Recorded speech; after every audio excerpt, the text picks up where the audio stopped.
Welcome to Mixed Minds. Today we're going to talk about William Wordsworth and his poem Daffodils.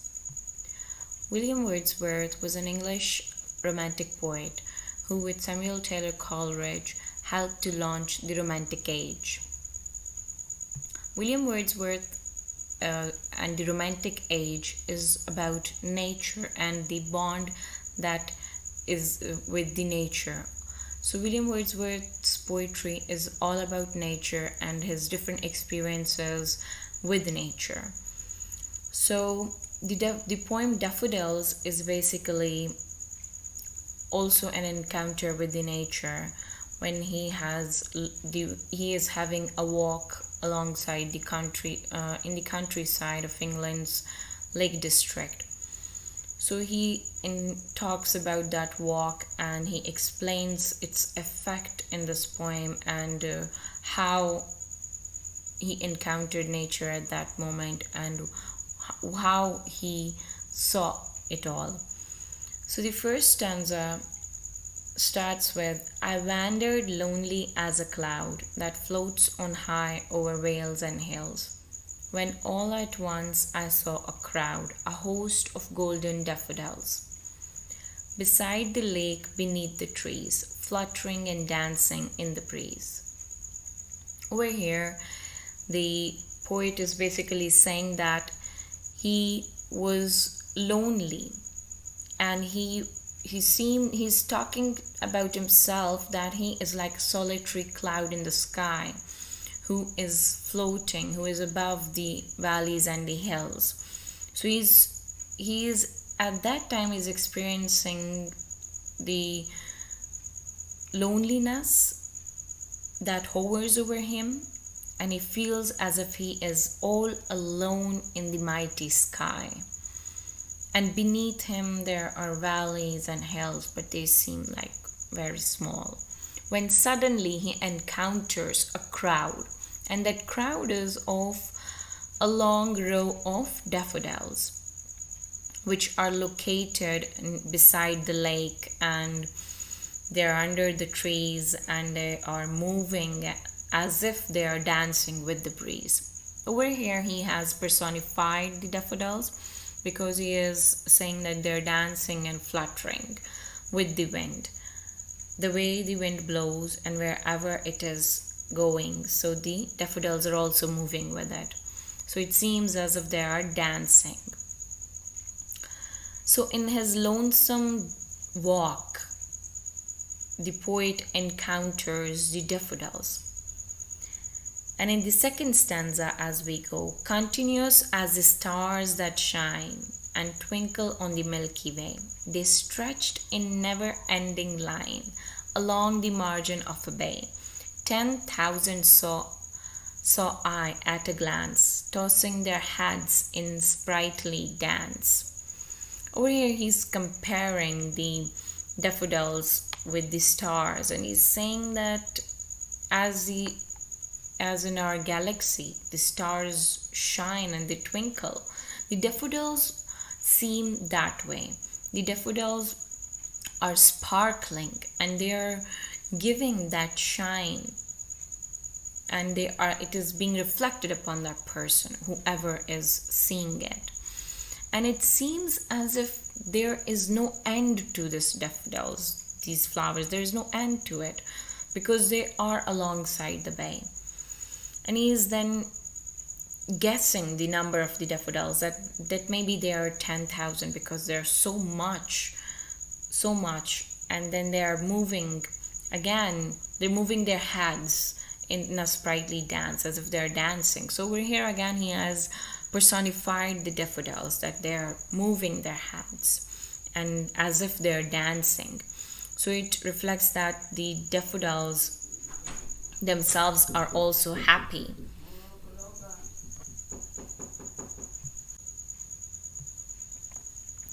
The third stanza, the waves beside them danced, but they outdid the sparkling waves in glee. A poet could not but be gay in such a jocund company. I gazed and gazed, but little thought what wealth the show to me had brought. Over here he is also comparing the waves with the daffodils. that the waves, they also seem as if they're dancing with the breeze and with the wind. But there's a but, that the daffodils, they are outshining the waves in happiness and in joyful way. So, in such a moment, what can a poet be but only feel happy and cheerful in such a joyful company of the daffodils? Again, he is giving this jocund company that he is mentioning over here. It is referring to the daffodils. So, over here, there is the personification. Again, personification of the daffodils and of the waves too, because he says the waves beside them danced. So over here, there's such a joyful and happy, cheerful company of the poet and the daffodils. So he's saying that I stared. He could not do anything else but stare in thought.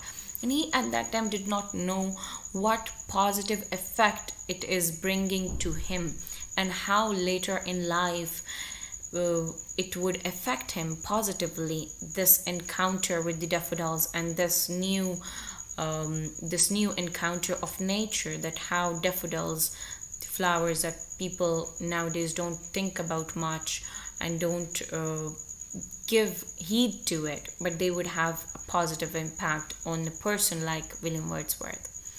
For oft when on my couch I lie, in vacant or in pensive mood, they flash upon that inward eye, which is the bliss of solitude, and then my heart with pleasure fills and dances with the daffodils.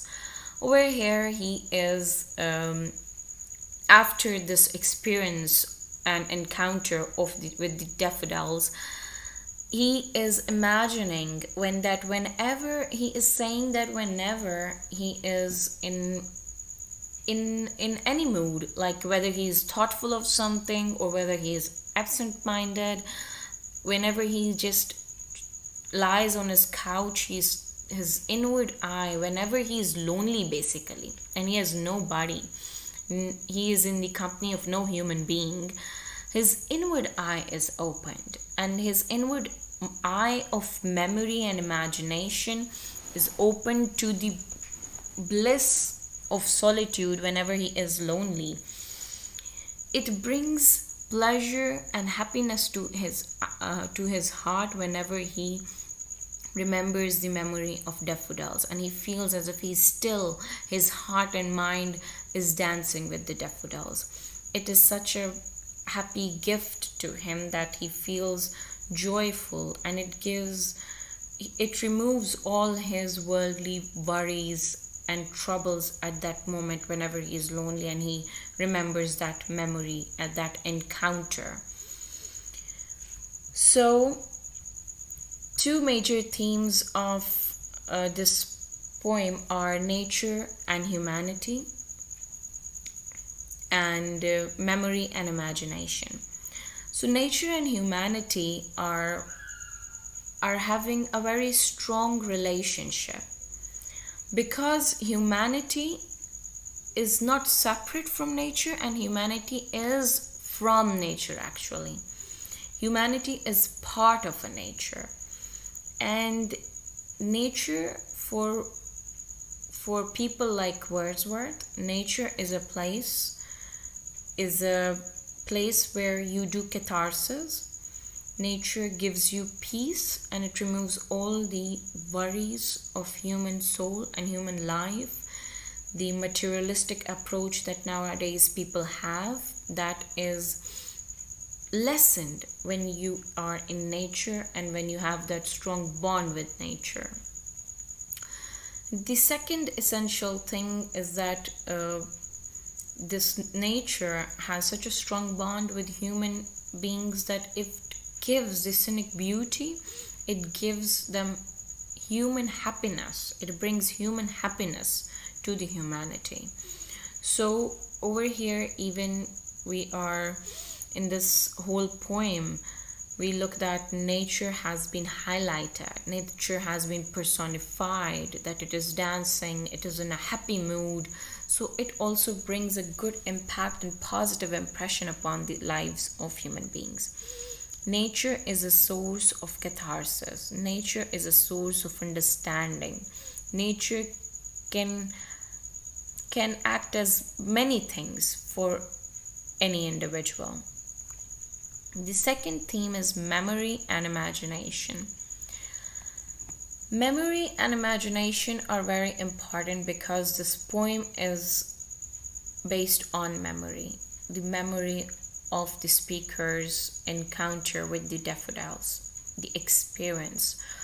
Our life is all about the memories that we have. If we remove our memories from our life, we would be an empty human being, an empty soul. Our memories, our encounters, our experiences are what we are. They make us who we are today. So memories are always important because whatever encounters that takes place in anybody's life, they act as their memory, act as their experience. And experience makes you careful whether to do something, whether to do that thing again in life or not. It tells us what is right and what is wrong. It guides us. So memory is very important, and this poem is all based upon memory. And the last stanza is on the imagination, that how his inward eye, his inward soul was opened. That is the imagination, his own imagination, that whenever the poet is lonely, the speaker is lonely, he thinks and he remembers the time that he had with nature, and it brings happiness to his imagination. It improves his imagination, his thoughts. It improves his worldview. It improves his understanding and experience of life. Thank you.